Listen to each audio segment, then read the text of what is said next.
Isikhali. Ngibonga phuzana. Mofaya. Uthini lo mjidi uthi makayivula ithini? Tick. Mara wayengathi Uthi tick.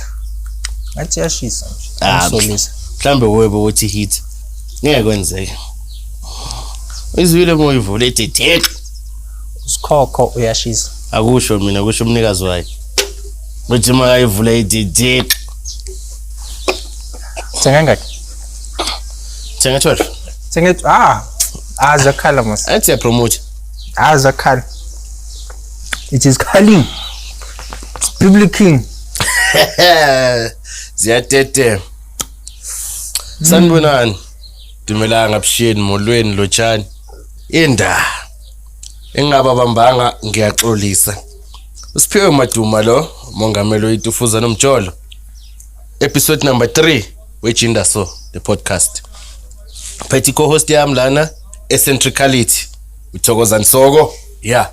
Kodwa ke akunankinga. Siyabonga kakhulu support up to so far. Sibonga ama likes. Sibonga ama subscriptions. We can never say they are not enough. They are not. But we are not allowed to say they are not enough because sinani sine gratitude. Esicelayo nje ukuthi ningabuke kuphela.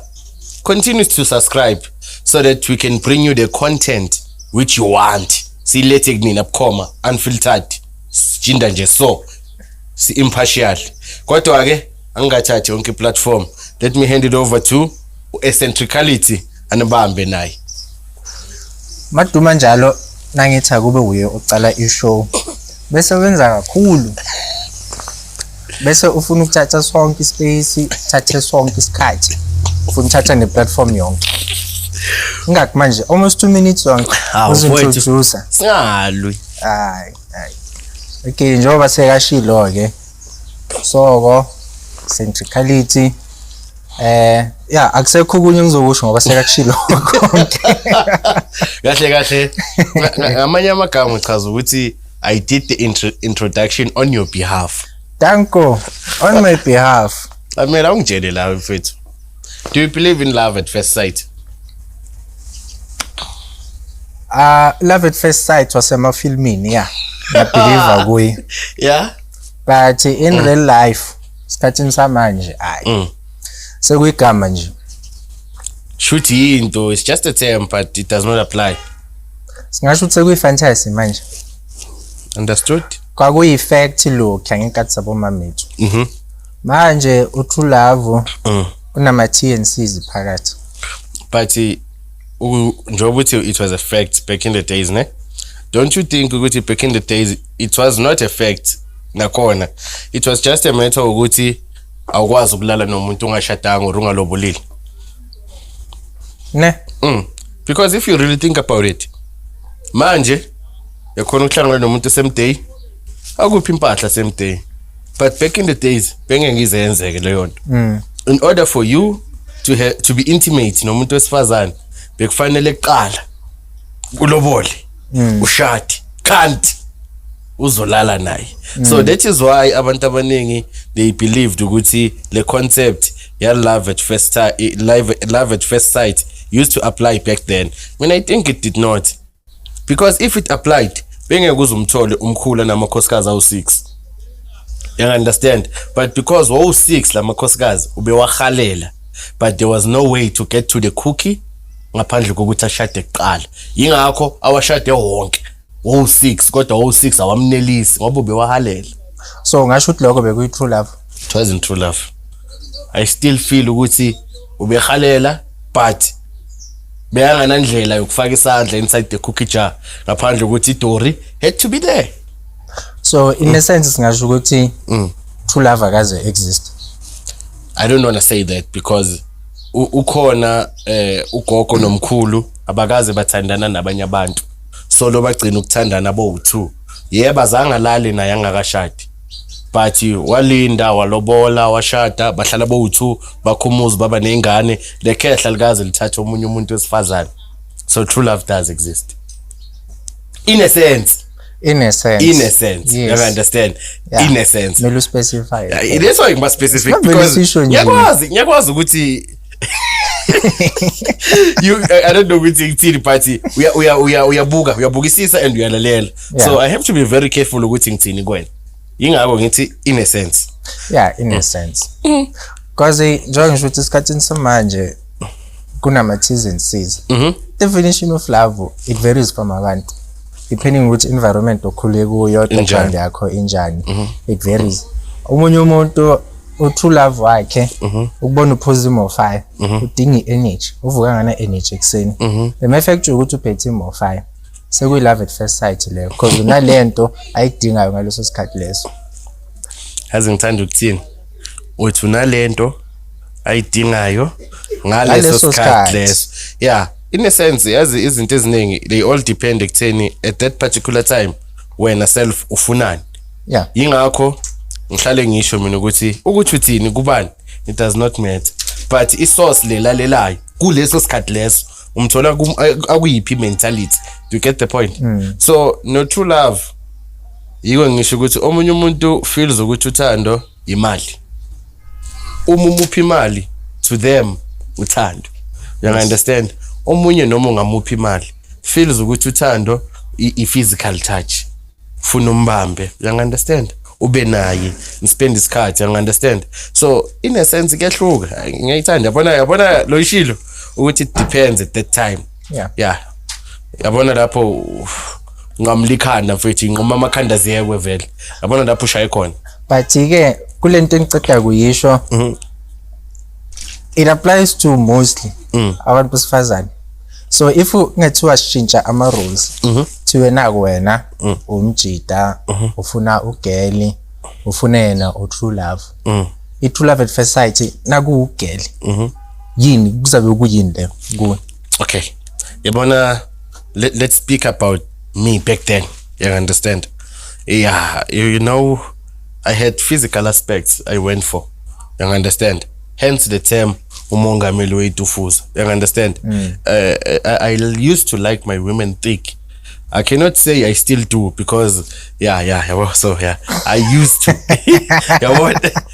to I used to like my women thick big boned you understand mina umuntu wesifazane ngifuna benomzimba befit abenenyama that's me you understand and into abakugijimisa yona after uceda kusho lokho bakhombise le ring mhlamba bayiboni mfethu they picked it up in the first episode I know yabo isandla ngisifaka esikhomeni sila ngenza sure ukuthi yabonakala you understand and ngoba ngathi bathemtha kakhulu manje ngiyaba saphela amandla okugcina so emotional indaba yabona mina bengizithandela idudla mfethu you understand I don't know in a sense they had something special game yabo indlela engibabuka ngayo ayifani yabona makungena notification yemani in ileyo feeling leyo ngiba nayo mangibona bona yabo into ebekade kanjalo so I love at first sight does apply because mina lo muntu engimshade manje uma ngihlangana naye I think I had 4 girlfriends yena yoba girlfriend is 5 but I told my friends ukuthi uyishada le ntombazana and then one of my friends asked ukuthi endoda awasifaki isandla in the cookie jar awaqedi neviki lo muntu awukamsheli usanda ukumbona wathi wena uzomshada ngathi mina it's an unexplainable feeling uma ngimbona angazi nami ngifila kanjani you understand so I believe ukuthi khona because ungahleka ukuthi mhlambe kwasithatha 3 years after I met her ukuthi sibe intimate but I married her still laba abanye abo 4 I was intimate with those not yena yazi njengoba ukhuluma le eyama feelings khumbuza something yashiyo Steve Harvey inje game ikhotman kona kulama shorts nalama videos la bathanda ukwapost kona owabuza ukuthi na uyindoda wazi ngani ukuthi ubaby wakho umkakho she's the one washo Steve Harvey wathi na umcabanga na uzigama lakhe nobona isithombe sakhe awukhona ukufunction kuba khona le feeling oba nayo leyo feeling leyo ayipheli ungakabi seduzane kwakhe ungakambambi ungakamfeel umbheke emehlweni umthinte so ngikhumbuza leyo nto leyo so it goes back to lento ukuthi true love we define as into enjani and most of the time abantu abafana nayo Steve nawe lento eceda yisho manje bazokutshela ukuthi ngalelanga ahlangana naye for the first time waba naleyo feeling leyo lengishoyo and nawuthi uyambuza mhlambe unabo ma 15 years nomuntu azana naye mhlambe 10 years ashadile naye na umbuza ukuthi leyo feeling leyo sesenayo na uthi ayikakachinji iloko isafana njenga the first day aqala ukumbona bengisafuna ukuya lapho ukuthi it's a pity ama drugs akunayi experience yawo I understand but it's like I'm hooked I'm high on something I can't get enough of this woman I understand it doesn't matter during the quarrels during whatsoever yabona but nje it's something which is there TK njengokuthi ngiyaphuma ekseni ngiyemsebenzini mangifika emsebenzini I'm going to call ngisuke endlini and I'm not talking about something I do once a week I'm telling you about my daily routine ukuthi mangifika endlini ngiyaphuma mangifika emsebenzini I'm going to call ngifikile emsebenzini if I do get a chance ngelunch I'm going to text you get the point I'm trying to say ukuthi indlela ehlukile esidistributor ngayo uthando and indlela wenza ngayo if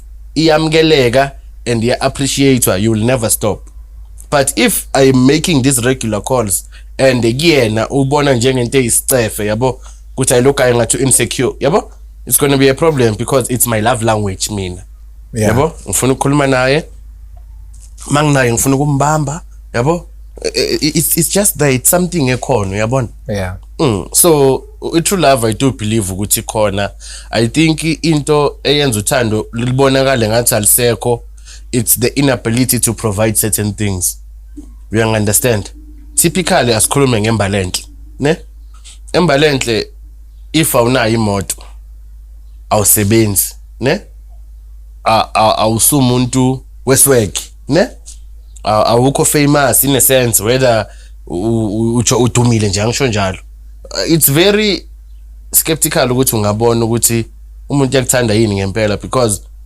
number one if Friday in a couple of days somebody will want you to take them to or from the groove you understand if awusebenzi somebody will want you to buy them alcohol you understand it dressing sense yakho matters a lot because people want to take pictures to post so if awugcoke ngalendlela yena bona ngathi indlela yena ithandayo you understand ukuthi kula category so you are falling off you understand so uthando into ekhona kodwa it is being materialized manje lama-T's ongasho exactly it's being materialized hence I said umuntu umumnika imali uthi uyamthanda you understand umkhapha emsebenzini uthi uyamthanda and umkhapha ngoba uyakhona petrol unayo umnika imali ngoba une overtime iningi ikhona extra you understand so wena wenza ngoba uya afford yena ucabanga ukuthini psychologically awuyangithanda no ungayenza lento to 2 3 4 more other individuals you understand because you can manje bona babona ngathi no if umuntu does 1 2 3 4 5 uthando because into esuka idinga ngaleso sikhathi uyinecessity kuyi lelo point lakho it's a point of reference ukuthi at that particular time umuntu udingani you understand mina as I quote nje I had a car before it was repossessed mangiba nemoto ngaba isokanyana elidakiwe you understand at that particular time I thought ukuthi wonke umuntu osifazane ofika empilweni yami I'm the hit uyangithanda angifrustani up until imoto left the scene angifrustani I remember this chick I called ngathi kusebabe wathi sho ngathi mfethu ngikukhumbulile cela uzongibona wathi ngani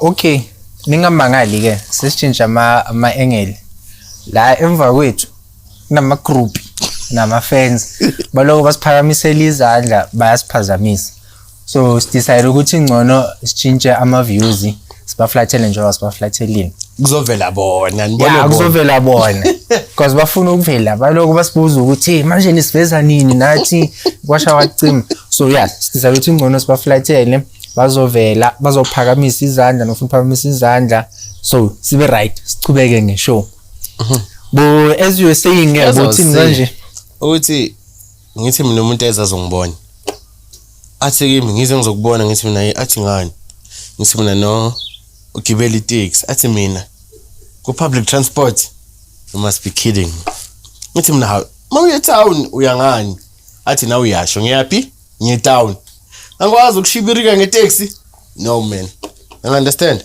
so that's when I understood ukuthi you are what people need at that current moment. And if it happens, your conditions change, the treatment will change as well. Because people are not after us, but they are after what we have, what we possess, and what we can do.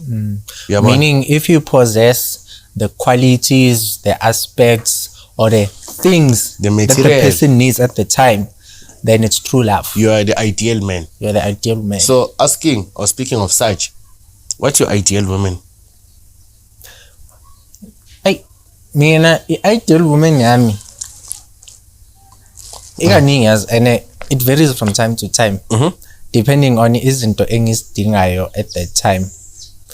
So ngasho ukuthi this year ideal woman wami ayifani naleya last year, but kuloko hlala kunezinto nje ezifew esihlala zi standard like we must ukuthi zibe khona. One naloko umuntu okay angifuni ukusebenzisa i-cliche but ngizoyisebenzisa umuntu smart. Nangithi smart ngikhuluma ukuthi abo njalo ama topic sihlale sikhuluma ngawo thina sobayi2 ufuna someone engizothi nangimenshina leyo topic leyo abe na something angayisho ngayo, abe ne input. Yeah, akaveli angibheke athi yini lokho ngimbuze ngebricks athi idina zani manje lozokhuluma ngazo. Yabo izinto efana nalezo someone in touch nokwenzakalani in society whether politically akunandaba kusimast kangako but at least abe ne idea ukuthi ukwenzakalani currently indaba zama current affairs abe ne idea ukwenzakalani. Someone smart shooting in short ufuna umuntu number 1 smart as in open minded. Yeah, open minded. Umuntu ongekho stuck to ama ideologies mhlambe akhule afundiswa wona ama ideologies ukuye ayinto right. Umuntu ongekho open minded to the fact ukuthi ngaba nezinye izinto ngaphandle outside of lezi zinto azaziyo or akhule abelieve ukuthi zi right. Uhlahle ufuna umuntu who's willing to learn from what they know. Yeah, because now I'm willing to learn. Lezi zinto engizaziyo manje angizazanga because bengikholela kulento engikhule ngikholelwa yona ngitshalo ukuthi i right. Ngazifundisa ukuba open minded, ukufunda, ukuba willing to ukufunda ngezinto engingazazi so that ngingazoba nale judgment, because most of the time abantu abakhule bafundiswa certain ideals bakhula bakholwa ukuthi ezinye izinto zi wrong whereas zi right, whereas okay ngingasho ukuthi zi right but zi right for loyo muntu loyo suke azenza ngaleso sikhathi but just because into i right for omunye umuntu kuwe ingekho right akusho ukuthi wrong. Yeah. I right for yena kuwe ayikho wrong wena yenzele i right kuwe. So ile quality engifunayo but ke kuloko le ndawo engihlala kuyo senga accept ukuthi angeke ngiyithole.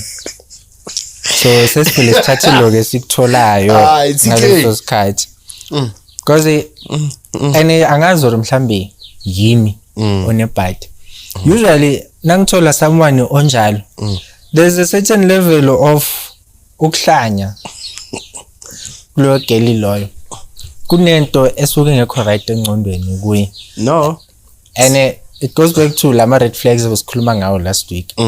Umuntu akhona angaba ileyo type leyo sikhulume ngama topics right kube nje bese kuba khona that part la umenshina khona something ekhuluma like ngawe personal uthola ukuthi yena akayithandi because une idea ukuthi into eperfect imele ibe njani ibe kanjani and uthola ukuthi mina at that time menshina something ekho perfect for yena bese kuba inkinga enkulu ukuthi why wenza into kaso wayekholelwa into kanje because kumele ibe right ngendlela eso according to yena, according to lo muntu bese lokho kuba yi-issue and issue yakhona ayikho light umuntu vele change akwade kuthiya ngenze example ke ngokuthi khona umunye nalapho kwakuyinto nje sasikhuluma sasikhuluma ngani and then kwavuka itopic ukuthi i-body count yakho ithini dlale nabantu abayengakhi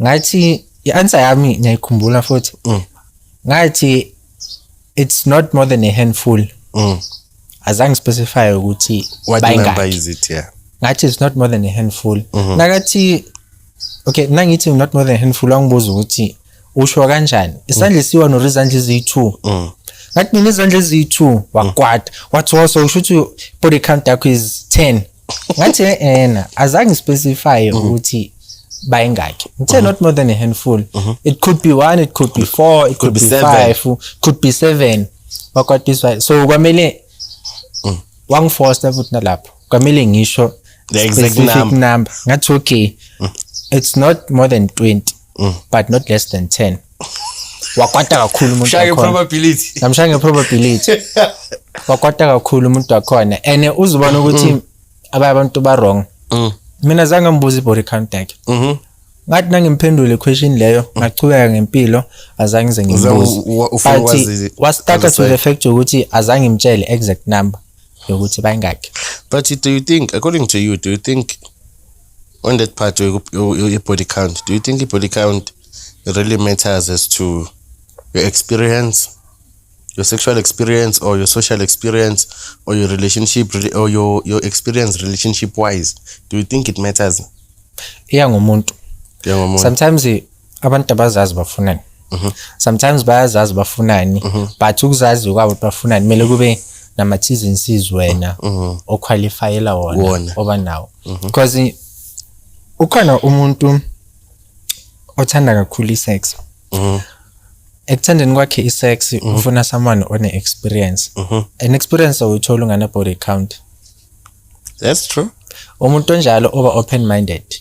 Nakakubuza ngebody count nawubali number enkulu immediately seka nama assumptions seka nama conclusion ngawe ukuthi une experience enje kaso but on the opposite side nawubuza ngebody count actually number phakeme seka na assumption ukuthi washo ukuthi busy.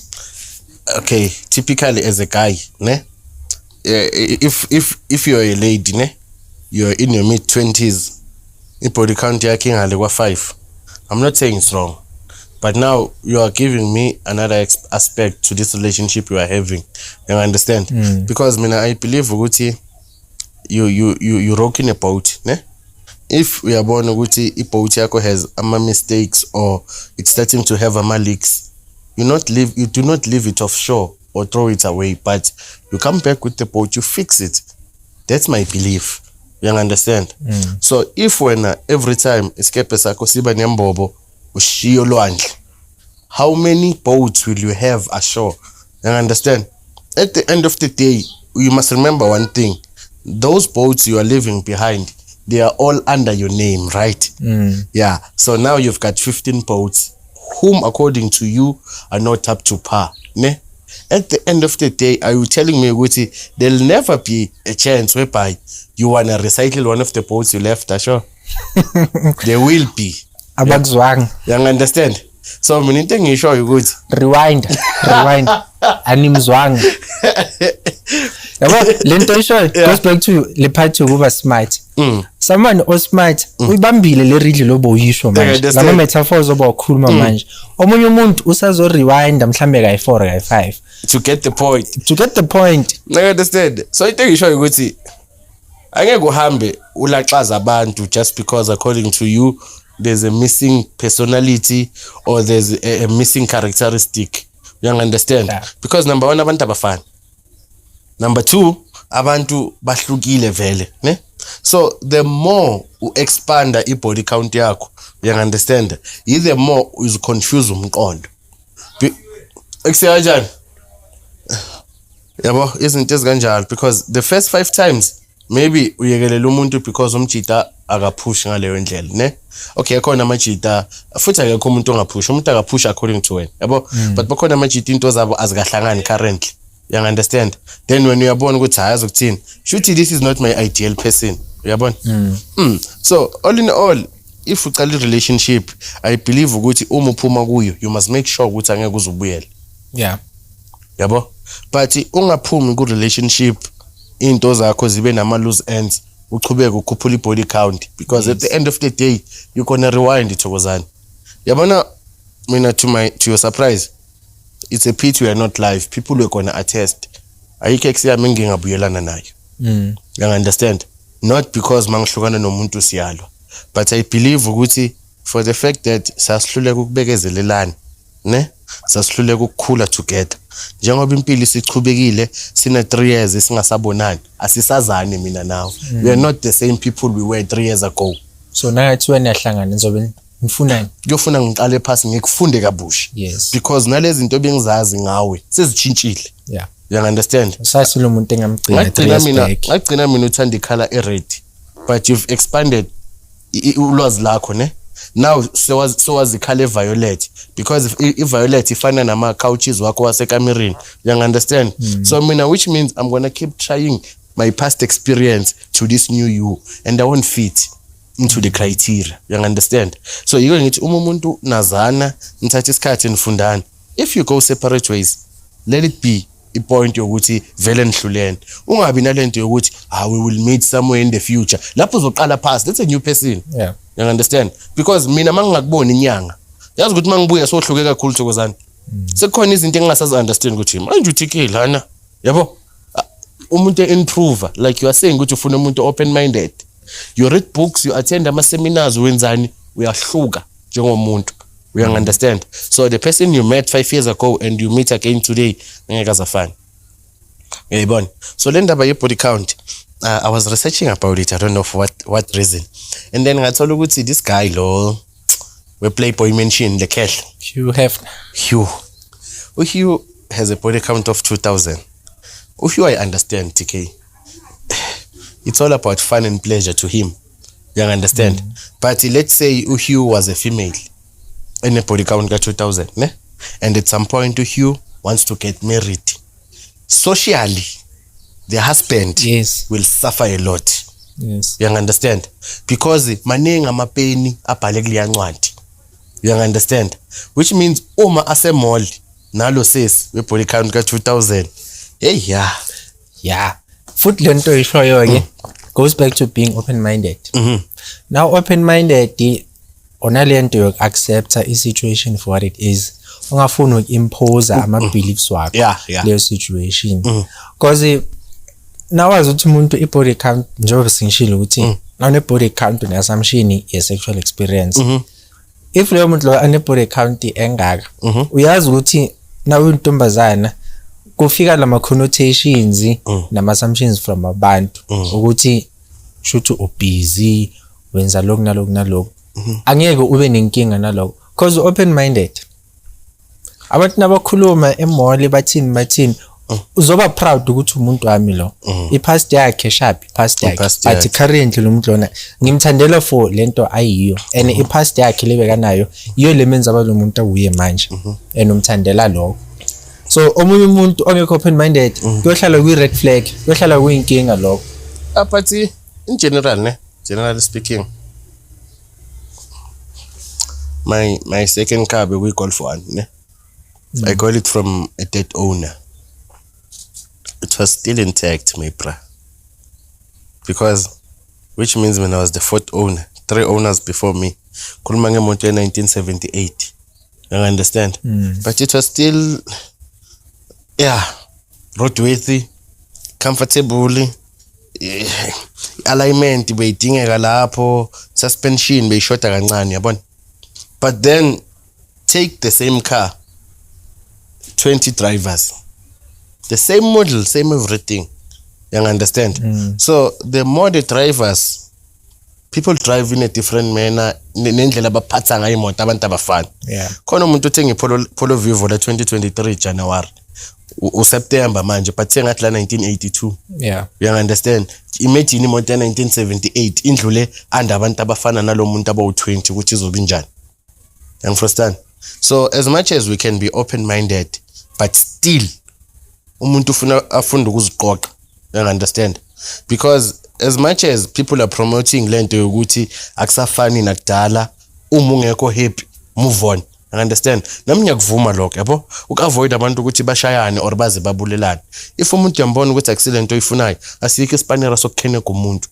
Umuntu uzoyishintshela, makangafuni ukushintsha umuntu umdedela ahambe. You understand? But then again, mase sisho kanjalo, shuthi sisho ukuthi umuntu siyamvumela ukuthi ngonyaka abe ne body count ka20 because if I relationship yamhlula in the first week akayekela tholenye. Is that what we are saying? Controversial lo ishoyo. Yabo? Because inkinga yaloko ukuthi sharp kungenzeka kanjalo. But into engekho fair. Ene angazi uthwaye kwenzeka so.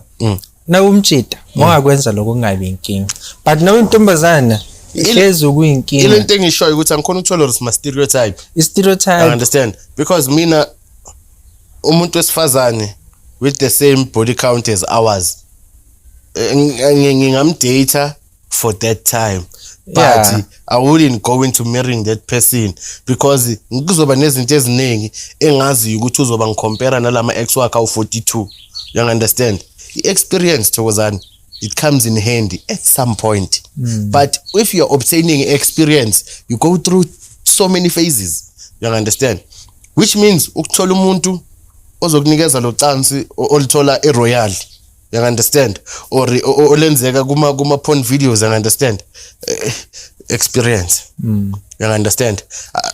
Typically angifuni usebenzisa igama lomuntu. You understand?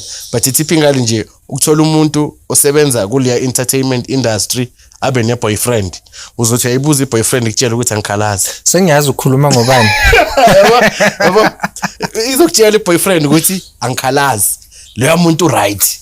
You understand? But thina ngaphakathi sithi umjida ukhona kanjani injalo vena. You understand? Like umjida kumajida ninkinga lakho umjida uyazi ukuthi 200 pence have written in that book but akana nkinga and angeke uthole umuntu wesifazane abanenkinga nomjida onebody count akwenzeki. You understand? So when do you think ukuthi ama breakup amaningi akhozwa ukuthi assist number 1 I'm going to give you 3 options. Number 1 asesafiti kule criteria lesihlangane kuyo shuthi lento bowuyibona sihlangana usayibona ne. Yeah. Number 2 ingaba khozwa ukuthi indlela engikuphatha ngayo I used to buy you flowers manje ngisawathenga ama flowers izinto ezikanjalo yabo. Or number 3 intimate wise awufike endumisweni mhlambi siyathandana right but kuvutho ndaba awufika ubi right. Ngabe mhlambi ucabanga ukuthi kulezi zinto ezo3 ukushintsha awusasile into ebengithi boyiyo masihlangane. Number 2 awusaziphathe ngalendlela oziphatha ngayo because at some point umuntu umumshelo ngamthengela ama flowers every week angithi sine budget yokurecruit. Yeah. But asina i-budget yokumaintain. Yeah. You understand? So urecruitile i-budget yakho beyikuvumela you can't maintain much. Yabo? So number 3 cabanga ukuthi uvutho ndaba mhlawumbe abantu bahlukanisa ukuthi omunye akasachami omunye akasana stamina lesibeka naso before ucabanga ini. Cabanga ukuthi number 4 insecurities ne. Insecurities are caused lezi zinto ezi3 oshilo because umuntu nawuhlangana naye ngoJanuary njengoba ushilo ukuthi umuntu goes through ama phases. Kulama phases lawo wena unaleyo muntu loyo kunama changes wanotisayo. Lawa ma changes angaba good angaba bad wena ngawa perceive as positive or negative. If a negative wena self at some point khona la uzo develop khona ama insecurities. Ifana nokuthi njengami umzimba wami ngiswa ngihlangane no girl nginje throughout the year ngiyaqala ngiba nomkhaba or maybe ubuso bami buyachinja angisafani nalo muntu loya ungicompare maybe ne crush yakhe or celebrity crush sikhe akasasile ya hunk. Yeah. Umzimba wakhe akasasi muscular now. Yeah. Gain fat instead of muscle. Yeah. Akucompare athi why kanti ungafani nalo guy lo vela la pe TV why ungabisona sona yeah Gaddafi Will Smith why ungafani naye akucompare nale yonto leyo.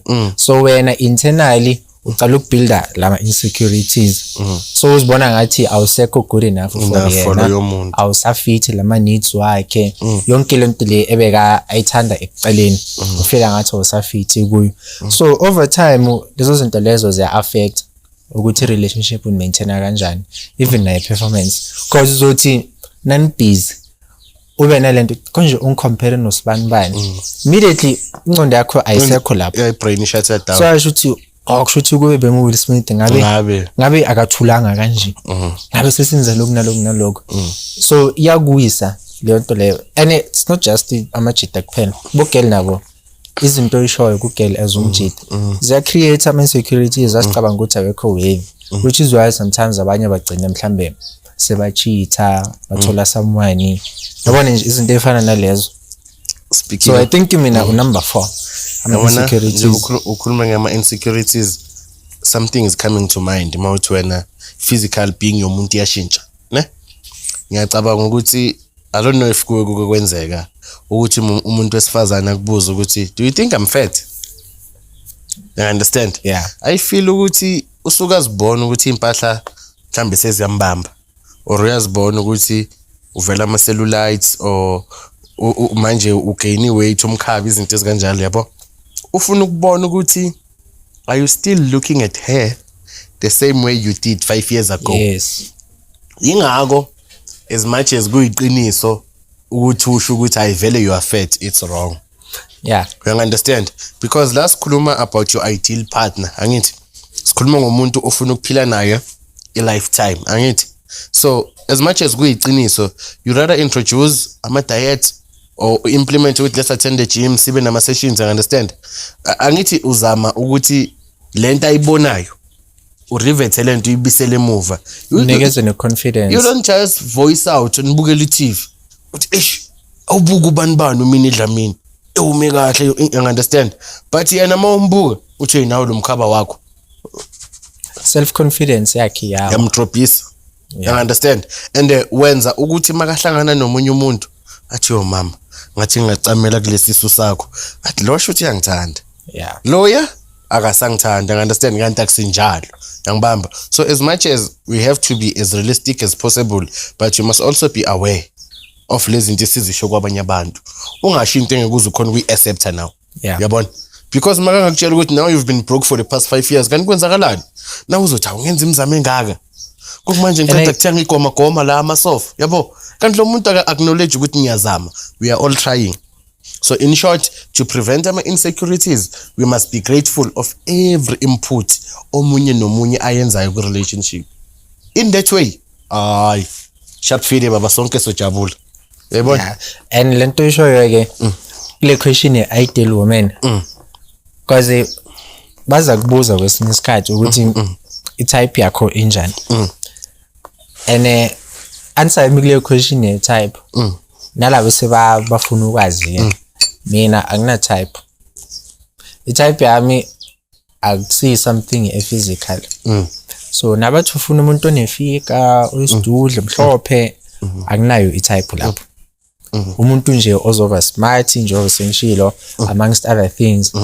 So kule oboqeda ngisho manje. Leyo ukuthi izinto osikhulumayo and lo muntu loyo usuke umthandele for lezi zinto ayizo not physical. Umthandele ukuthi usmart, yabona. So kimi na ukhuluma like njengoba soshilo ukuthi ukhuluma izinto ngoba considerate. If lo muntu loyo umthandele ukuthi ufit. Na umbona ukuthi okay ngathi sekaba isidudla nyana. Iba nendlela epolite engeke imphathe kahle. Supportive. Ungavela uthi hayi nawe man yo yabo leyo nto leyo because njengoba ngisho kuzofika someone othi azo ufit ume kahle when you saying the opposite and umuntu wakho so ubona ngathi appreciate and umuntu wakho so if ubomthandele lo fika lelo iba nayo indlela ukuthi man yazini but if ubongasomuntu o physically njengami whatever changes they don't matter. I forgot the name of the guy, was in Nigeria. He's marrying every year. Shuti umfazi aqala ukumshada back in the 20s, 2010s, 2011. If akawina Miss Nigeria for the following year, ushada lo Miss Nigeria for that year. Pressure ngaka. Ngikutshela ukuthi each and every year uyadivorce and remarries because according to him marrying the most beautiful women in Nigeria is his motto. Yena ufuna i-trophy wife kahle. Exactly. Trophy wife phela it's unemali unakho so ufuna ukuthi everywhere la ngena khona bathi inkosikazi wakho hayi is the heat my guy. So mate, do you think ukuthi umuntu onjalo uwave ukuthi angaba umuntu oshadayo? Uyashada every year ne, but manje the problem is ushadela for the wrong reasons. Yeah, you understand, because umshado is about the commitment. Singasho ukuthi commitment le, and you can't be married 22 times. Not icon. I nyazi that and everything else ikhona out there, but you can't be my guy. You just can't. Yiphi point afuna ukuyiprove? Because clearly siyazi ukuthi uyakhona ukushada, ucapable of ukushada. Yini nenye point afuna ukuyiprove? Ukuthi ushada the most beautiful women in the world each and every year. And nakunjalo mose ivalue yomshado uzoyehlisa. Into engishoyo ukuthi typically even you and I every day sibona umuntu omuhle kunalo esimbona izolo. You understand? But because ubuhle bubodwa absi content. Yeah. You understand? That's why we're not chasing after beauty. You understand? Because at the end of the day, we're going to have kids. You're going to have kids. I have kids. Ufuna umuntu ozokhona ukubhalisa ingane homework. You understand? Ufuna umuntu ozokhona explainela abantwana. Abantwana they've got very mysterious questions, my guy. You must be able to answer those questions. You understand? Ufuna ukwazi ukuthi yazi ichapter yengane nomuntu omthathayo ibaluleke kakhulu. Because what your kids grow up to be, it all depends on the kind of person you choose to marry. Yes. Because into abakholelwa kuyona, it's what they instill into those children. I understand. Usihlala usemsebenzini 9 to 5. Asithi yena akasebenzi uhlala nengane. Whose knowledge or beliefs are these kids gonna follow? The wives. Ayithi uyohlala nabo full time. Yeah. Wena mawubuya ukhathele ubuka TV ushayitiye uyadla uyalala. You understand? So from dusk till dawn banalo mama. You understand? So yingakho ngiyakusupport amawuthi ama characters wakho they are more intellectual than physical. You understand? Brain capacity ibaluleke kakhulu. Funa umuntu who be more problem solving. Yes. You understand? Yeah, so I follow. Yeah. Problem solving more than problem causing.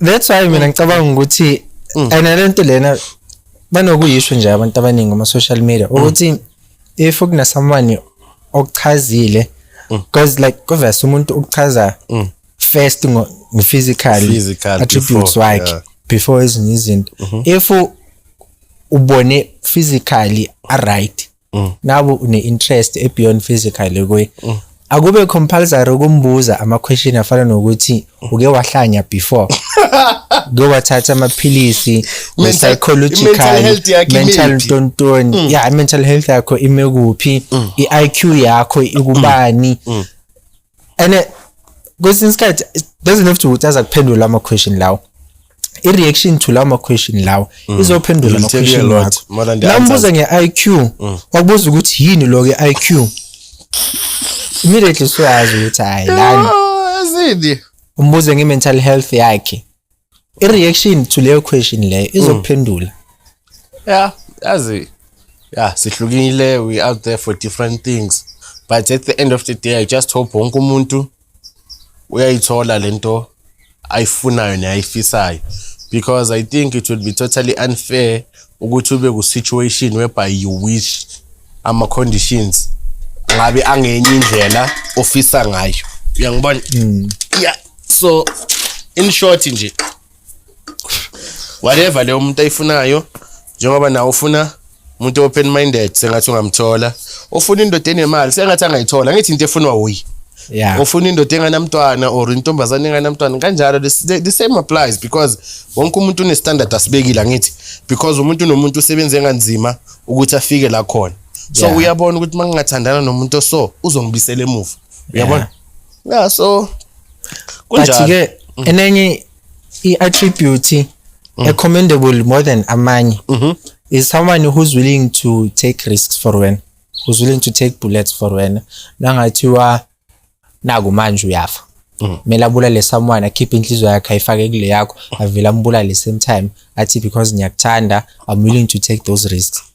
Yabona mawukhuluma ngama risks, I think ama risks are more practical. It would be financial related risks. Yeah. And esikhathini esiningi most women, if you can check your Facebook, baya poster bakhala ngama risk abawathatha financially for men who left afterwards. Do you get me? Yeah, because if uyalandelela kahle, I think I saw a post omunye wathi uthengele indoda imoto indoda didn't pay the car. I'm not sure about the name of the chick, but there's a chick well famous. The same thing happened to her. Yeah. Wathengele indoda kanjalo, indoda didn't pay the car wara yabo. So endaweni yama risk mina ngingathi at least committane kuqala, so that you'll know ukuthi umuntu akayindawo. Yeah. Uyabona umuntu makathi akana sinkwa, you don't need to marry a person to buy them bread. You understand? Umuntu makathi uphelelwe a pair of shoes, you don't need to marry a person to buy them shoes.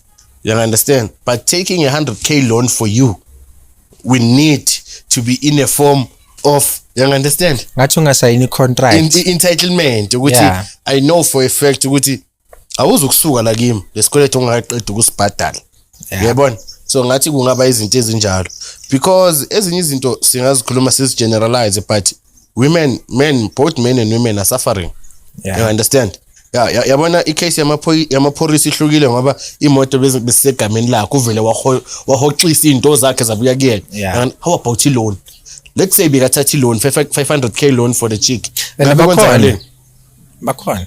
And manje awukwazi ukuya bank ukuthi le loan bengithathela uTK, akukho la sign khona TK ukuthi wena uthathela mini loan, because if a bill agreement it has power in court, but to a certain limit ayina substance. Isn't fanele akusi substance in court. Ayina substance. Yabo? So funa sambe sibheke mfethu, nalesi ehlakalo ke senzeke over the weekend mfethu ngokukhothama kwenkosana. Before ufika lapho sisakhuluma yona indaba yama risk. If lo muntu lo osuke unaye uthatha ama risk, lo muntu loyo anything involve wena uzohleza wathatha ama risk.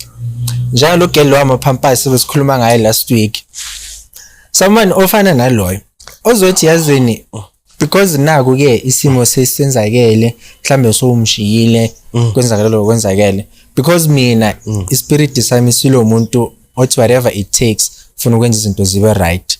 So whatever it takes ngifuna izinto zibe right for umntanami, ngizohamba ngiyontshontsha namaphampasi ngibona ukuthi ngizowenza kanjani. And nako ke by faith, by ama miracles la wenzakala, by grace. And esibonga i-social media ngalokho. Bona bebathi bayammoka only to find out bamfunela usizo. Who was he? Yeah, I think that guy is a boyfriend to Lady 2 or something, ne? Because ngathi Lady 2 umthengele mapampasi necroza and so forth. Yeah, I don't know if I'm wrong. Mina ngibone ku Facebook ngisakhumbula ubani ukuthi ugeli obekatshontsha amapampasi baposte nje nesithombe lapho bamthengelile zonke izinto zomntwana. I think I saw Lady 2 in one of the pictures. Yeah. So siyabonga kakhulu ngalento abantu abayenzayo because babisela ubuntu ebantwini. You understand? If you have more than enough, I'm not saying you must, but at some point you have to share. But at the same time it nikeza abantu ama ideas are wrong. No, because khona abantu abazoyithatha ngenye indlela lo. No, it's not necessarily giving them wrong ideas, but umuntu makacela usizo abantu abamnaki bafuna umuntu azangena inkingeni. Yeah. So this is the second time lo qala watshontshana konje naye lo walithola usizo. Besides lo amapampasi khona umunye walithola usizo ngithi naye. So it's always like that ukuthi you must commit a crime. Yeah. In order for you ukuthi uzwakale, yabona? It's the same as ukunga afford school fees. Melo commit crime usave sentence uzothola qualification ejele. Uzofunda mahhala, free education. Uzofunda mahhala, uthole nokudla. And it's also why amanye ama homeless people ba commit ama crimes because bafuna ukejele bazothola ukudla. Umuntu bamconvict, okay, not to convict but bambophe nje for ama petty crimes. Mhlambe for shoplifting aboshwe for and abenza shoplifting ama Fridays uyazi uzoboshwa weekend. Yedla bala le weekend. Weekend. boshwe leyo weekend leyo thole leyo meal leyo Saturday and Sunday throughout the week ke uyahlanganisa lapho nalapho nazithi Thursday Friday uyaqala nje oba busy uyahlupha uyazi bazombopha uzothola ukudla and akukho fair ukuthi singabantu kumele siphile kanjalo why abantu abenze icrime babe ne access to izinto thina abantu aba innocent singabe na access yazo akukho fairness ifika lapho it's part and parcel of i-system esikuyo TK banama privileges amaningi you understand and these guys mina ngiyasebenza but they cannot afford to eat a fruit every day but these people in jail they do have each you understand each and every day they do have a single fruit should namhluzu udla apple kusasa banana orange mina ngiyasebenza that's expensive for me you understand and bane gym futhi and mina sengina 3 months manje ngiku diet ngizama ukujima ngehlisa umkhaba ukudla ifruit for sure ngicine ngoFebruary ukudla into ekuthiwa ifruit nalapho magogo bekadle apula walisika leyo piece nyana leyo ifruit ukwathenga lawo ma fruit lawo it's another thing nje on its own but bona they having fruits every day I understand so i-system esikuyo abantu who are supposed to be correctioned they're the ones abaphila well off that's why banganankinga nokubuyela ejele that's why bangawuhloniphi umphakathi mababuye ejele you understand because they don't feel as if they were in hell but they feel as if bebaku vacation baku big brother babuyile episode iphelile season 1 bazobona next season you understand bosasho ukuthi ubuthelezi ngithi ukhothama kwenkosana uma ngosuthi yini ukhothama no phela if ukhuluma ngabantu be-reality akuthiwa bashonile bayakhothama indlela mina angisumzulu so lezo kukhothama indlela ehlonishwa ngayo khuluma inkulumo iba nesizotha yabo ngoba naku sebukhosini yebo kunjalo so kuthiwe nje ubegula for quite some time he was 95 by the way ne le age angikho sure he was 95 kuthiwe begula for a while and so forth so condolences to the kingdom and so forth yabo kodwa ke with that being said I read certain tweets bruh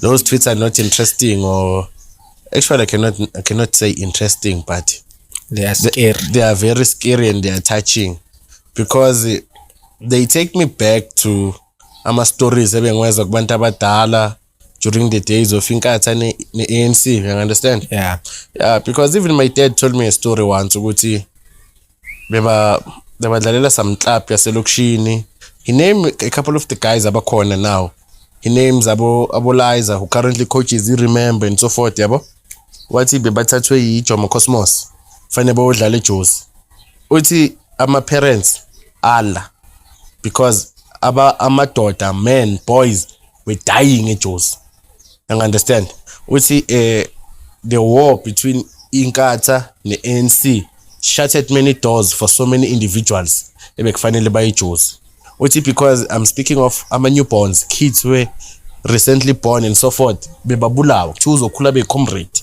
you understand so which means there were points whereby males were supposed to wear impahla zamantombazane as a disguise because abafana bebebabulala and if you can check wehle ushonele ko KZN go Lund and so forth wehle ukushona khona people will tell you horrible stories you understand I'm not trying to say ipast yomuntu matters but blood has been shed and kumele sibe honest ngalo siyazi khona ukuhle akwenza wayiletha i-change but umuntu akahlali awu good person 100% angakwenzeka khona ama flaws abanawo and sometimes amanye ama flaws abane impact elasta ama generations until manje amanye ama impact lawo akubona are you aware ukuthi there's a story sekatha the FF sala elokishini apparently I wasn't born before it was before 94 so bathi kwafika itaxi shuthi yachaza ukuthi inkathi yeza over the weekend ehostel le extension 8 ne yazi ukuthi abantu balala. I'm speaking of abanikazi bemizi men amadoda ashiya abafazi ahamba olala egangeni ngoba kuthiwa kuzinkathi. That's how feared that political party was. It's because they knew ukuthi blood will be shed. You understand? Yazi khona umunye ubaba uma esixoxa le story emsebenzini umbona nasemehlweni TK kuthi lo muntu akaxoli athi abantu sashimizi sabaleka iwelasi beyingekho this side bekuyimawani yabo ukuyale extension 2 yabo but this side lesikuyo thina manje bengakabi bikho bathi seza sabaleka bathi ngapha bekusise maplaza beza bazobaleka bazocosha ngapha. You understand?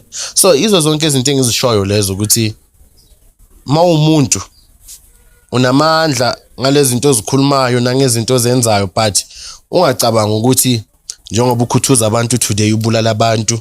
If you decide to be a pastor after 10 years lo mnyango sowuvalile because kunemndeni engasanabo baba engasanabo mama engasanama breadwinner ngesimanga sakho. Yes, you understand? So you are accountable for what you do till you die. And even if so umfundisi ufaka isudu, we will not stop talking ngokuthi ubabulela abantu because you did. Yebo uguqukile but kunabafelokazi kuneyintandane ngesimanga sakho. You understand? So that with that being said, uyidlalile indima yakhe, uyibekile induku ebandla, although sesenabantu abangakaxoli ngezenzo zakhe azenzile ngoba phela kunabantu bebaphila right ithokozane. It was promising ngoba baba babo baphumile bakubogole imayini bayasebenza till this day they do not know what happened to their parents. Yes, ubaba waphuma, baba bahlale buya every month, ubaba ngelinye ilanga waphuma zangaphinda buya. You understand? We are suffering today because apparently ubaba abandoned them according to them, only to find out izimpi zaseGoli took part ekuthatheni impilo kabababo. They are just not aware. Uyabona?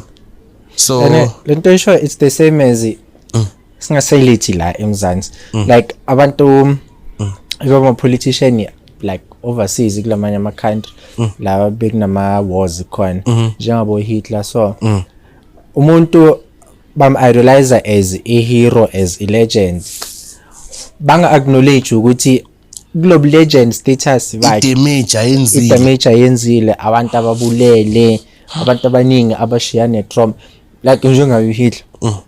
Abantu abaningi abasurvivor iHolocaust nabakhuluma istory njengoba usho lo munye baba bekafuna ukukhala bombona emehlweni wakhe.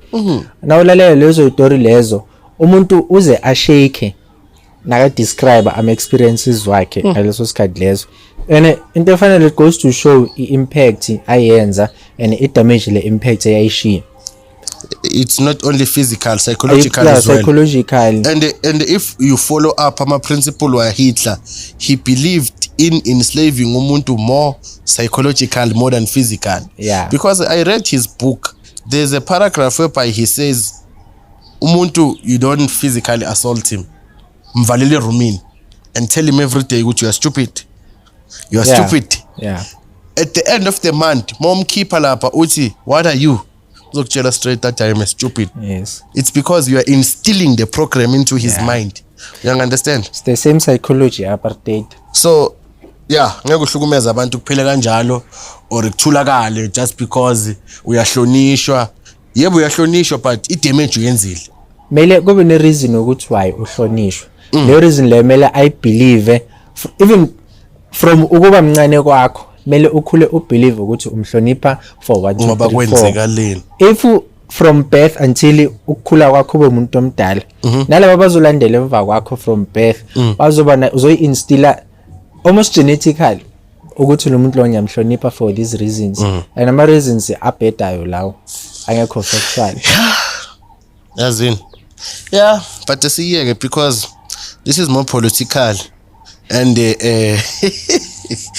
basifuna kuba political bazikhafula basiphephethe kodwa kunankinga bekufanele siyikhuluma sikwazi ukuyiyekela nje kanjalo kuba political mele sacknowledge ama facts. Facts are there and asikhuluma into esicabangayo sikhuluma into eyenzekile thuzana you understand you can ask whoever there's a reference ishiwo ukuthi at some point they believed ukuthi he was in collaboration with the apartheid government you understand so it's things which are there zikhulunyiwe zenzakele I told you I told you in episode 1 ukuthi every publicity is good publicity whether it's good or bad it's still going to be good mama attack asina nix mos makusithathelana yabo sithathelana makhaphu so into khona yileyo and then King Mzilikazi mfethu ngizwile kuthiwa is it Zimbabwe beba celebrate 155 155 khona lapho we celebrate 155 years in the Beleland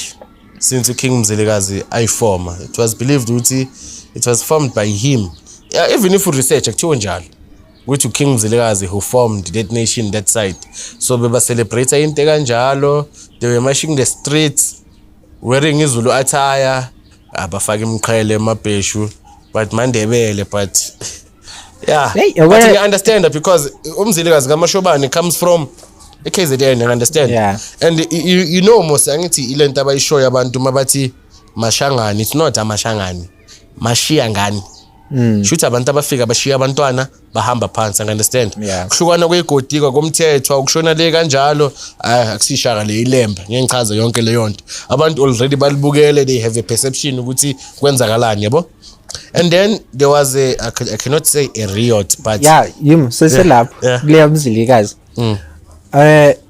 abantu abaningi ne bana le idea especially amaZulu ngasho ukuthi namandebele nathi amandebele bana le idea ukuthi yibo kuphela la eMzansi maZulu yokuphela eNatali mandebele yokuphela mandebele wakuphi because nami leyo question there was isikhathi yang confused mandebele wase siyabuswa like lezo bokwaga lezo ndawo Fontaine nalaba nalaba ababelieve ukuthi bala basuka from la now batshela ukuthi konamandebele kubo Zimbabwe kuphi bavela bathuna manga amashangane laba bahlala lapho nababona umshangane umtshela ukuthi there's a party yawe related to leyo muntu akafuni ukuvuma lento leyo because okunga travel number 1 you are all around the same area uhlala lamba lenhle ufundelana usebenza lana wagcina ukuphuma uthi eWitbank nakhona bekushoniwe wayemgcwabeni wabuya you understand the more you travel the world is the more you discover ukuthi akukho la inhlanga ethile engekho khona yabona njengeBulawayo kusendebele land it's well known ukuthi amandebele atholakala lapha uyazi ukuthi there are people from Zimbabwe who are more fluent in Zulu ukudlula mina mina ngumZulu angithi kodwa uma bona bakhuluma ngathi amaZulu yibo mina ngiyena you understand it's because bakhona yonke indawo there was a guy I met wathi usuka eTanzania wakashongwe isibongo ene lento leyo it's not just about travel like ukufunda into efana nokufunda because research now ufunda uzowazi ama reason ukuthi why kwenzakala ngandlela people move from ene kunegama ibizwa ukuthi diaspora leyo nto leyo lento yenzeka during ama-apartheid indaba zama group areas act ukuthi certain tribes mele bahlale endaweni kanjena abanye ke throughout leyo process leyo ba move baya ku exile wanted to touch that party exile uthi during wars people were running from one region to the other for bafuni safe thangithi kanjalo so that's why we are scattered now we are all over the world you understand I mean manje there are South Africans who are in China they went there to study some are there for jobs angithi so if that person has kids that side and then mina ngitshela wena ukuthi ukhona umZulu oseChina uthi wena hayi and then because iswa kanjalo and wathi nakhona eChina kunezululand inyana yakhona bakhuluma isiZulu bonke you understand eChina straight likhuluma isiZulu ukudlula wena and uhlobene nawe konama jeans wakho mara ke lento esikhulumayo I don't understand why people don't believe this because if you go to Venda uthola mandiya ngithi they're speaking Venda if you go to Polokwane uthola mandiya they're speaking Sotho if you go to Northwest uthola mandiya bakhuluma isiTswana I area leyo kuye you might speak that language but your origin doesn't change. Yes. You understand? So indlela abantu abangayo TK, it's what they believe in, but nje ipoint la Julius Malema ukuthi they are our brothers, he's 100% correct. You understand? Mina I don't wanna focus entweni eyenza abantu abawu 200,000 bese si crucify 2 million yabantu. You understand? Asitile nale 200,000 yenza lento leyo, yabo? So as much as asho ukuthi they are our brothers, ngiyakuvuma because yawathola amaZulu, yawathola amandebele, yawathola amaXhosa. Speaking now, as we are speaking now, ngoba umncane wami ule. You understand? Usebenza khona. He's there with employment, angithi. So that is why ngisho ukuthi mina sometimes if I travel you restrict indlela ocabanga ngayo because wonke omunye umuntu umhambi, it's a foreigner. You understand?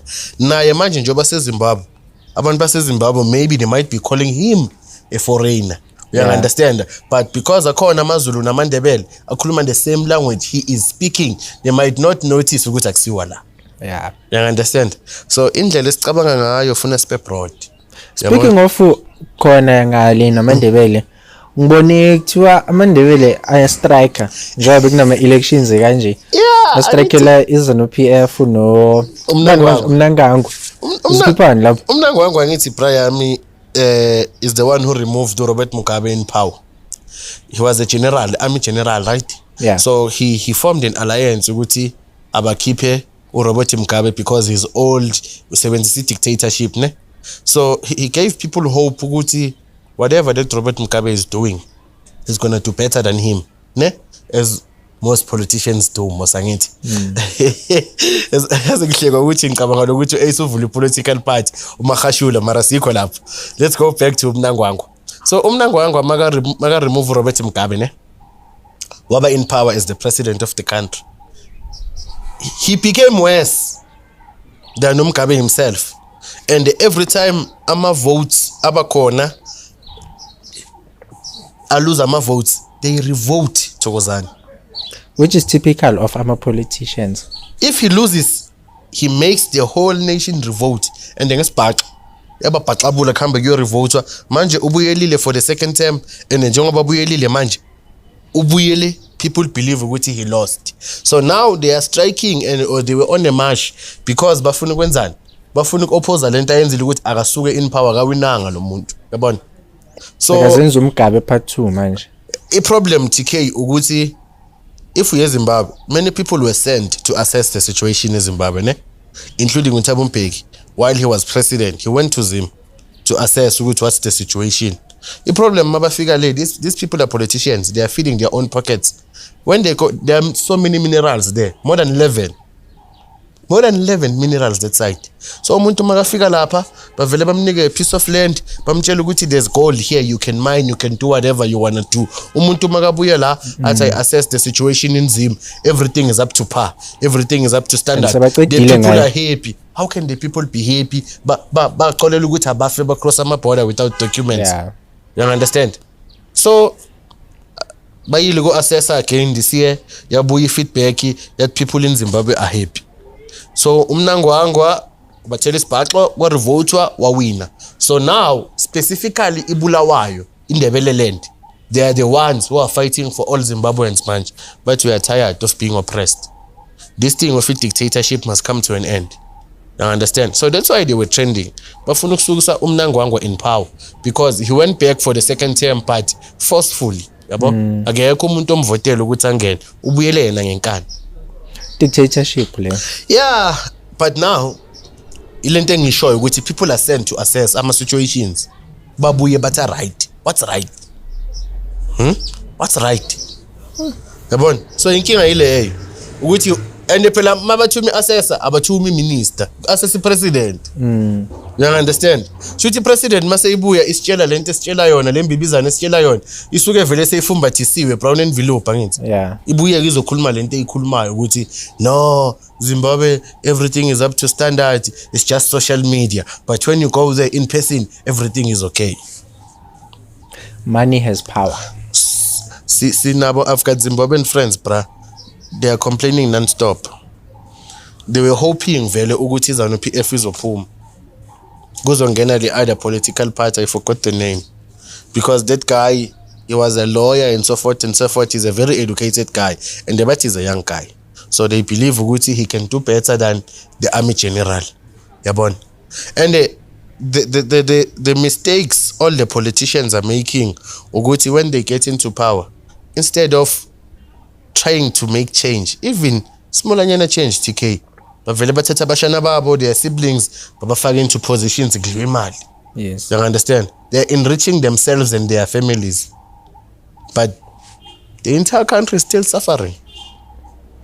And lento sasicabanga the opposite ngoRamaphosa. Since awumuntu one background ye business. Yemali Umuntu futhi. onemali. Sicabanga ukuthi since azabe awumuntu ofike anemali already. Uzoba nendlela ehlukile. Yeah, uzoba nendlela ehlukile because akekho kulento okuzinricha yena, okusuthisa yena. Was disappointed. Yazi ngesizulu. Isizulu sisimple kodwa ke ungasihlaziya ngendlela ehlukile bathi ngathi ingacaba ithambo ijwayele. Yeah. You understand? Yabo umntwana angakawuthest ushukela akanandaba nawo. Yes. But what? Where's it? Kuthi kumnandi. Waya. You understand? Uzwile. You are unstoppable now. You've tasted which has routine. This is greatness. This is what I want. You understand? Which is why bathi angeke ukhalele into ongakazi wayizwa. Kanjani? And you can't crave for something ongakazi uyizwa. Which means khona somewhere somehow abamzwisa khona lento leyo wathi ngifuna more. I want more. Even if it means imele ngiphule imithetho ngibe corrupt. I want more. Go back on my promise engayenza to abantu basemzansi. I'm going to do it. Another thing you must know, good politicians don't have a pension fund. Angit. You're just there for your term. Makpeli term uyaphuma ngithi. That's why they're trying to gasp as much as they can. And abangafuni ukusuka. You understand? It's because bayazi ukuthi mangisuka la, if I don't get another position I'm going to starve. Ngihlale sentini. Na two yama Rolls-Royce, mfazi wami hamba ngeFerrari, umntana muhamba ngeBentley. How am I going to maintain those things if ngiphuma in power? Yabo? So I have to do whatever it takes. That's why they are corrupt, and yabo in old age labantu mabahamba lapha ngathi baphethwe arthritis. Yeah. But they don't care. As long as ibag igcwele uzoba right. It's all about the money, my bro. It's all about the money, nothing else. Yeah, I asiphume kulezi ezama politics because bazaze basithathe otherwise. Yeah, but ngizwe bathi Thomas Hlabathi beba donate ama computer and then bawatshontsha kwenzakaleni lapho Stephen? As I attended the meeting la seswamenza grade 11 khona bazositshela ukuthi i-vendor mine donated 50 computers. I'm not sure whether it's a vendor or Sasol, but I'm thinking it's a vendor. But it's a vendor mine donated 50 computers for a computer center. Donated a building, ne? So bebafakile ama-palisade around. According to me, it was safe because I went there for inspection. And it is called must put my meeting in Saiboni building. So we went there to check ukuthi vele ngabe yonke into ngalendlela abasho ngayo yabo. So everything was up to standard, everything was good. There are cameras and everything. I was satisfied. You understand? And then they mentioned as well ukuthi bekunekhumbi yesikolo, ne? Apparently Thomas it was the only high school la enekhumbi, ne? Nekhumbi yesikolo Thomas njani. First it was the taxi that got stolen. Kwatshontsha ikhumbi yesikolo. Yo. I was very surprised ukuthi sitshontsha kanjani sitshontsha esikolweni kanti maye sisitshontsha njani. You understand? Angithi I believe mina ukuthi ezomphakathi siyakhana sifuna ingane zifunde sinobuntu, we are our brother's keeper. Angithi and isikolo it doesn't only take SGB or government to build the school. The entire community is involved. You understand? So batshontsha ikhumbi. Guess who was crucified for ukutshontsha kwekhumbi? Udriver ngoba uye fully accountable for ikhumbi. Makulahleka ikhumbi, he's the one person who got to be arrested. Angithi wabanje in custody ngathi case is busy going on because they believe ukuthi as much as he's the person who was in charge of ikhumbi, uyo keep ulayini or uyo ithethe. You understand? Angeni lapha, I'm not an investigator, ne? But esikolweni kunabantu abahlalayo, people who reside at the school full time, angithi kunama security. Yeah. So ilezi into engizibuzayo Thozana ukuthi umuntu ungena njani, ashiya ikhumbi, ashiyo key, ahambi. And then later on kube nomuntu ozobuya thatha ikhumbi, ne? Okay, case lekhumbulise court lela likakangeni ne abantu abazi ngama computer bazali ne because we were told ku meeting my teachers because they acknowledge ukuthi ama computer fikile yilabantu bebazoshiya ama computer nama students. You understand? And already makwazi umntana esikole kwazi lokish longa ngoba umuntu uyakhuluma. Esikolweni balethu ukuthi angithi. You remember again, I think it was in Soweto where they donated ama tablets. Bafike bawatshontsha kantana ama track. Yeah. That's how they managed to retrieve them angithi. Yeah. So now bafikile batshontsha 50 computers. There's no sign of a break-in ukuthi kuphulwa ama palisade or in TK. Okay, siba ungekho, the cameras are off. Umuntu okade esikolweni akabonanga lutho. So wena ungitshela ukuthi labantu bangene bavula igate lesikole. Bocekeza computer center. Bathatha 50 computers. Nobody seen, heard or noticed anything wrong. Lo okade lapha esikolweni uyawazi. You understand? What I'm trying to enhleki yangikwatisa le ndaba le TK because ngifunde khona Thomas. When I was supposed to do grade 10, class le computer was phased out due to shortages yani yama computer. So I didn't have the privilege of doing computer studies at school. I am good now with computers because I learned at my spare time, young understand. But if I had attended from school, maybe I could have done IT. You understand? Okay, siyandlula lapho Brian ne akunankinga ke. So aphume kanjani ama computer? Yazi thokozana mawuntshontsha ama computer u50. Angeke kuze ngale bhakhe elincane leli. Yeah. Udinga i-track. The same way afike ngayo the same way uzotshontsha ngayo because kunama screen angithi kunama keyboard kunama mouse kunama tower zonke lezo zinto zinele kuphi. Yeah. I'm not saying it's my private investigator but it's common sense and common logic. Sense, Brian, I'm going to lose end la. Yeah. And angesolo principal. You understand? But somewhere kulesa school kono umuntu compromise ngekusasa lengane zethu for his own benefit or her own benefit. You understand? Sinama cameras angithi. We know ugesi walamba lendlu uhamba each and every day, hamba more than 12 hours. Sesihluleka nethu ukufaka isolar system noma ile 2000 ukuthi noma kungakhanyi but ama camera awasebenza because into ebalekile ngithi. Sithembele kuya ngithi. Because the security khona itaxi ihambile. I-security khona kuhambe 50 ama computer. Then tshela mina umuphi omunye umuntu noma enye inhlangano ezovuma ukuthi iyo donate lapha yazi ukuthi amandla ayazonyamalala. Exactly. Because angeke ba donate ama computer for isikolo, but donate ngama i2, i3. It's going to be i7s. They want the kids to do top of the range stuff. You understand? So, hey, I'm really heartbroken because ngiyabona ukuthi abantu basuke bakhuluma iqiniso mabathi when you get a chance phuma elokishini. You understand? Because the setback. Ilokishi is up to no good prime noma ungalakhi flat for the fact that you like elokishini you still gonna suffer. You understand? There's nothing good la elokishini. Because we awusebenzi akekho umuntu okulekelelayo. Uyasebenza mawespanini babuye bayicekeza. Wena usebenza emsebenzini bona basebenza wena. Yeah. You understand? But mina ngithi usithatha phi isibindi sokucekeza isikolo utshontshe property ezosiza 50,000 kids for wena uyi1. And nalo muntu owathethe lama computer uzowathengisa ngoba bafuna uzowathengisa la mphakathini. Yeah. Nalo uzobe awathenga la mphakathini. Nalo uzowathenga uthi buyaphi le computer entsha. Yeah. And nangabe mhlambe akazi ukwenzakaleni or aka suspect le price azobe ayithengisa ngayo izoba suspicious. Common sense ne logic yakhe izothini kuye nenembeza izothini kuye umuntu nakafika ne computer ngaleyo price leyo. Ilento engishoyo TK ukuthi abantu angazora unembeza kasekho lento esikhuluma yobuntu. You cannot reprimand umntwana omunye umuntu angagwaza kubulala. You understand? That's because abantwana basana nembeza basana inhlonipho akahlonipho wakho umzali wena uzokuhlonipha kanjani. You understand? Kungenzeka le duty ikhisho umntwana esikole bahleli lapha babhema insanga wathi amamelani kunethesho la kunomlahlo lapha esigele kanje angithi ufunda khona was everything but akana moto lo mntwana akana manpower. Labantu abathathe le instruction beza nawo wonke lama plans okwenza lento le TK bona kuthini kubo babona iscore. Uyazi ukuthi kuzokwenzakalani manje? Angithi lama computer lahlekile. There's going to be a parents meeting. Uyazi kuzothiwa lapho. Kuzothiwa thina Parents, you must keep lo money my bra. Kuzokwenziwani? Kuzothengwa lama computer. Sizoyithatha TK. You get the point. Manje project yama computer because the computer center bese ikhona ngithi. I-project yama computer sefane iphume kubazali. Abazali bazoyithatha le mali.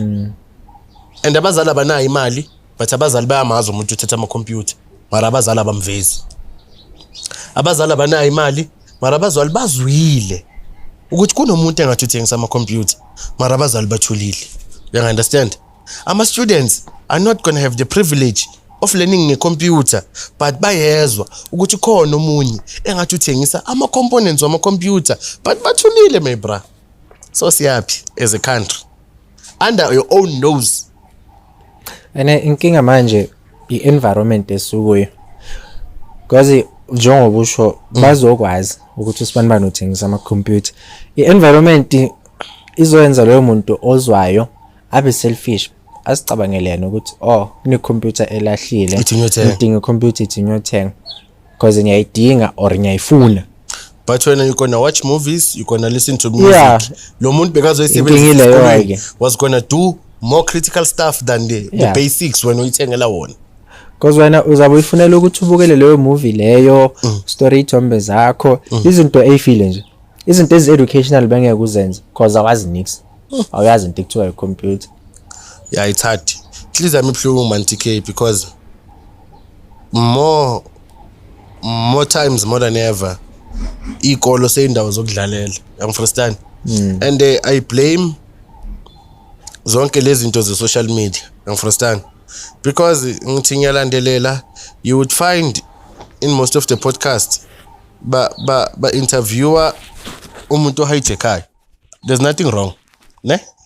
But afike lapha akhulume ngecrime as if it's an adventure.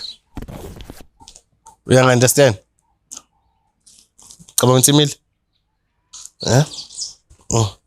Yeah. Umuntu afike lapha akhulume ngecrime as if it's an adventure, ne?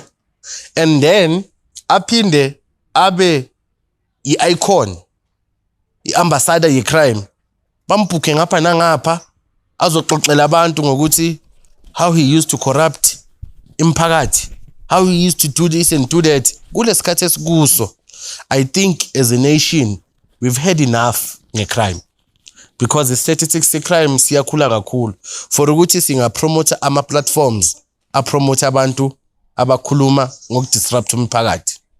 You understand? And I think lento leyo goes back to the topic ya apartheid. Yokoppressa umuntu psychologically to the point ukuthi eba genetic.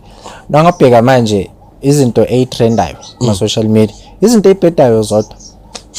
Isigebengu siyatrenda ukuthi sibe ku podcast sakhuluma something ebhedayo.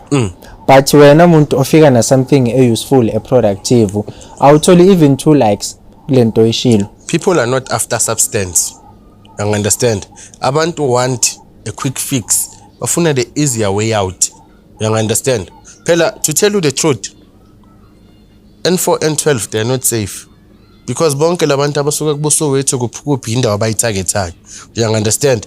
And most yabantu aba interviewayo who are doing hijackings, killings, robberies, they are from those neighborhoods. You understand? Which means umuntu osesigele manje makalalela wena uku podcast ubatshela ukuthi mina ngeviki bengishaye 200k from hijacking cars. Ubani umuntu ohola 200k ngemonth?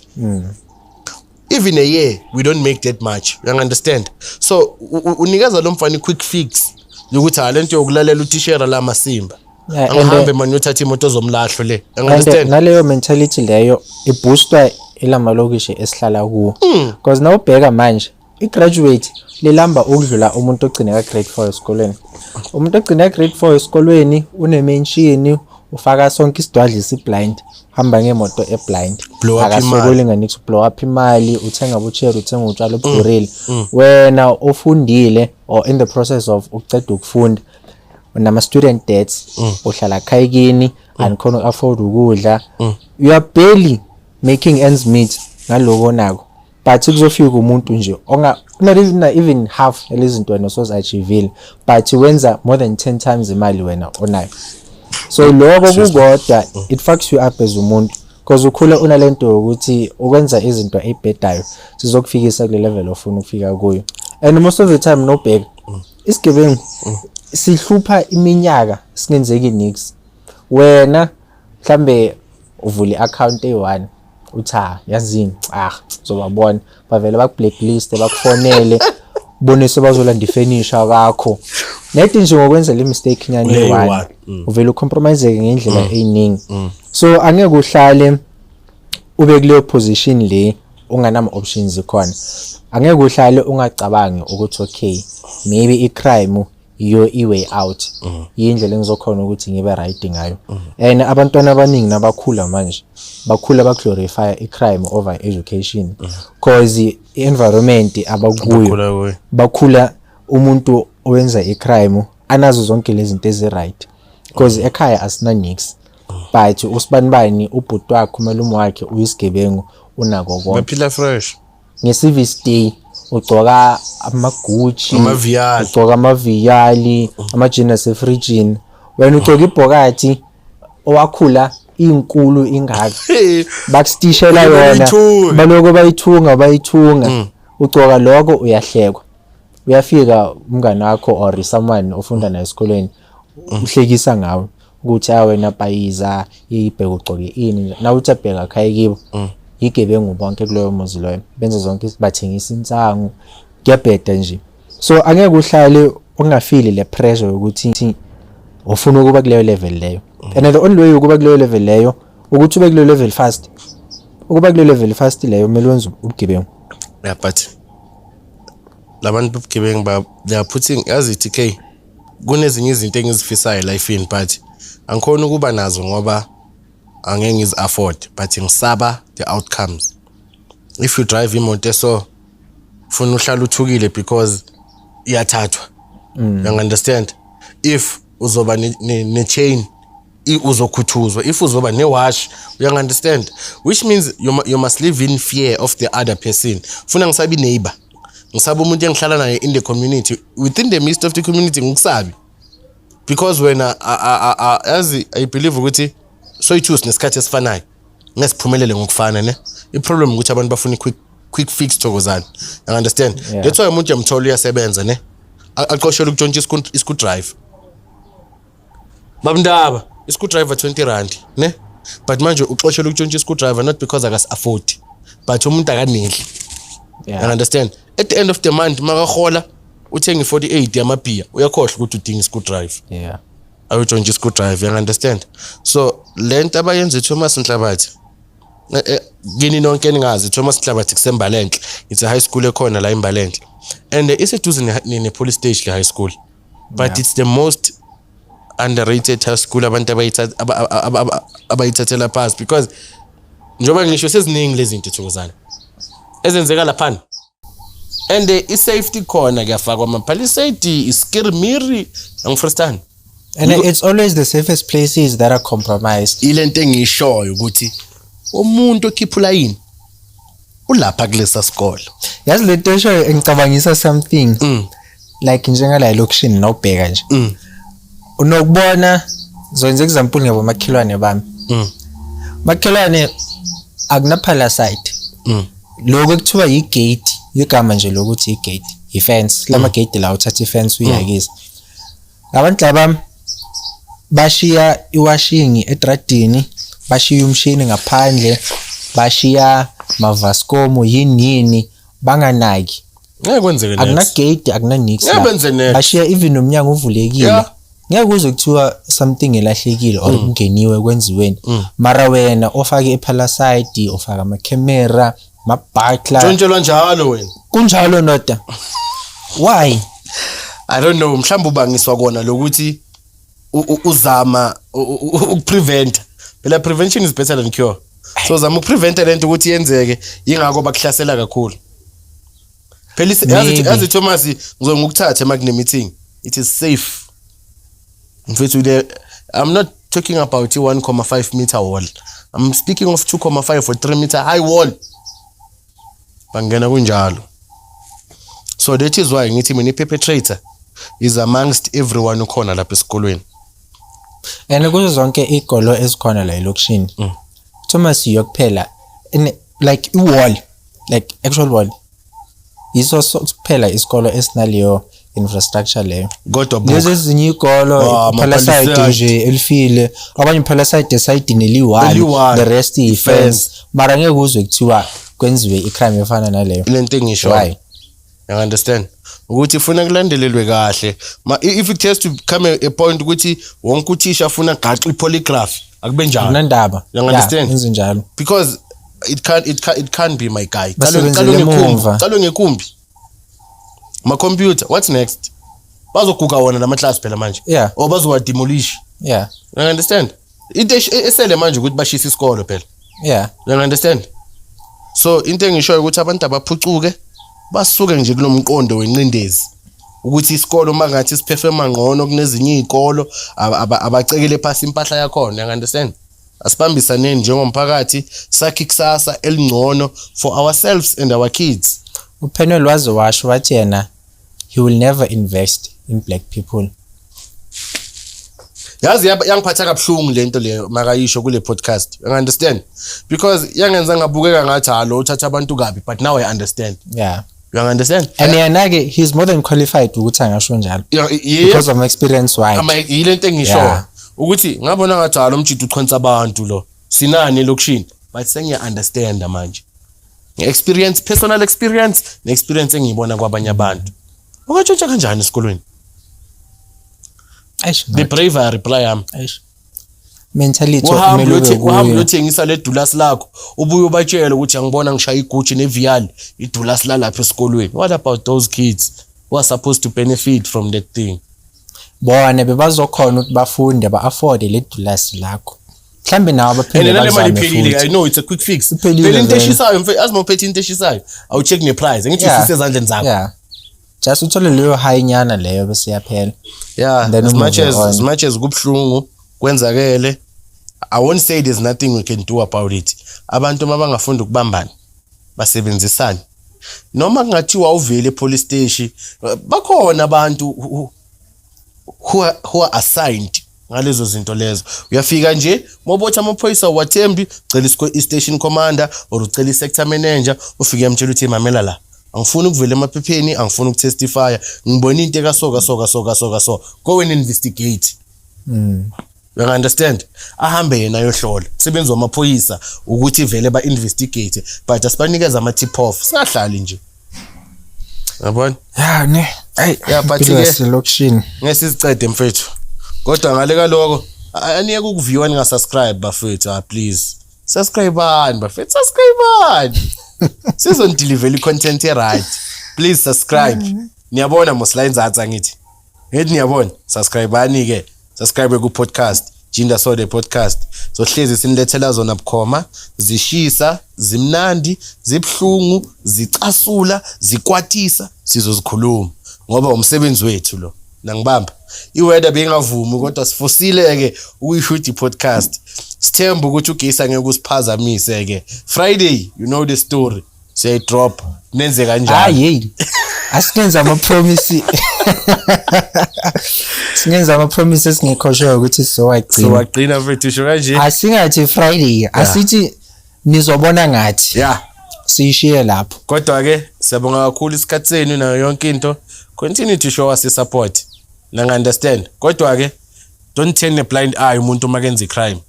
Unless umuntu utshontsha ukudla, usuka lambili. Umuntu etshontsha anything other than that, ufaka amaphoyisa. Leyo kudla singathi usuka lambili. Khona abatshontsha isinkwa ayosithengisa ayothola something azoyibhemba. So on that note, next week that's all again. Siyabonga bafethu. Sabuye sikhuluma. Sonibona iviki elizayo. Same time, same place. Izohluka ne date yokujopa nje kuphela. Dako.